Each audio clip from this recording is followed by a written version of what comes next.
বেঁচে ফিরবেন এমনটি ভাবতে পারেননি সৈয়দা রিজওয়ানা হাসানের স্বামী আবু বকর সিদ্দিক। তওবা করে মৃত্যুর জন্য প্রস্তুত হয়েছিলেন। অপহরণকারীদের অনুরোধ করেছিলেন তার লাশটি যেন এমন জায়গায় রাখা হয় যাতে পরিবার তা খুঁজে পায়। সুলতানা রহমানকে দেয়া একান্ত সাক্ষাৎকারে ৩৫ ঘন্টা অবরুদ্ধ থাকার অভিজ্ঞতার কথা জানান তিনি। একটা ট্রাকের পিছনে একটু আড়াল করে ওই নীল গাড়িটা ছিল, যেটা আমাকে ওখান থেকে নাকি ফলো করতে করতে আসছিল। ট্রাকটা আমার গাড়িটাকে বাঁ দিকে একটু চাপায় দেয়, চাপায় দেওয়ার সাথে সাথে পিছন থেকেই ওই নীল গাড়িটা বের হয়ে এসে আমার গাড়িটাকে ধাক্কা দেয়। আমি গাড়ি থেকে নামলাম, নামার সাথে সাথেই আমিও নামলাম, ওই গাড়ি থেকেও ৪-৫ জন লোক নেমে আসছে। পরবর্তীতে দেখি যে ওরা আমাকে ধরে গাড়িতে উঠলো। গাড়িতে উঠে নেওয়ার ২-৩ মিনিটের মধ্যেই তারা আমার চোখ টোক পাটা যা বাঁধার সব কিছু বেঁধে টেঁধে ফেললো। আমি ওগুলি কিছুই গেস করতে পারি না যে আমাকে কোন জায়গাটা নিয়ে যাচ্ছে।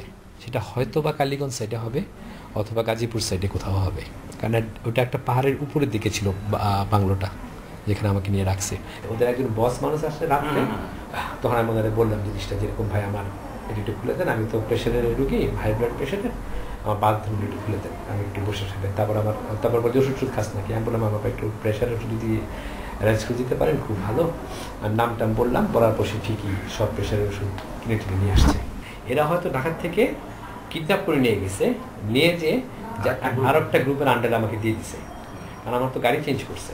যে বস মানুষ যার কথা বলছি, যাকে ভাই বলে সম্বোধন করা হয়, ও আপনার প্রথম দিন এসছে আর পরের দিন এসছে, যেদিন আমাকে নামায় দিয়ে গেল সেদিনই আসছে।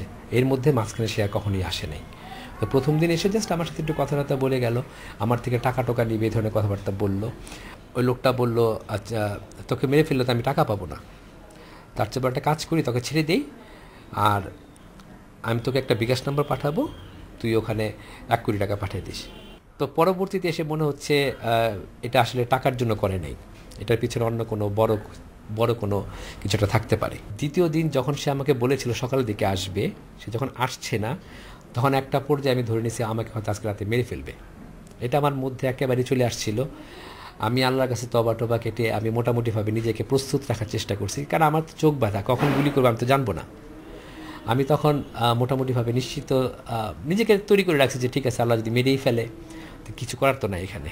আমি যেই ২টা লোকের সাথে আমার একটু কথাবার্তা হয়েছে, ওদেরকে আমি রিকোয়েস্ট করেছি, ভাই আমাকে যদি মেরে ফেলে আমার লাশটা এমন একটা জায়গায় রেখেন যেখানে মানুষজন অন্তত দেখে পুলিশকে খবর দিবে, আমার লাশটা আমার বাচ্চারা ফেরত পাবে, আমার মা আমার ফ্যামিলি ফেরত পাবে, এই বন্দোবস্ত একটু করে দিন।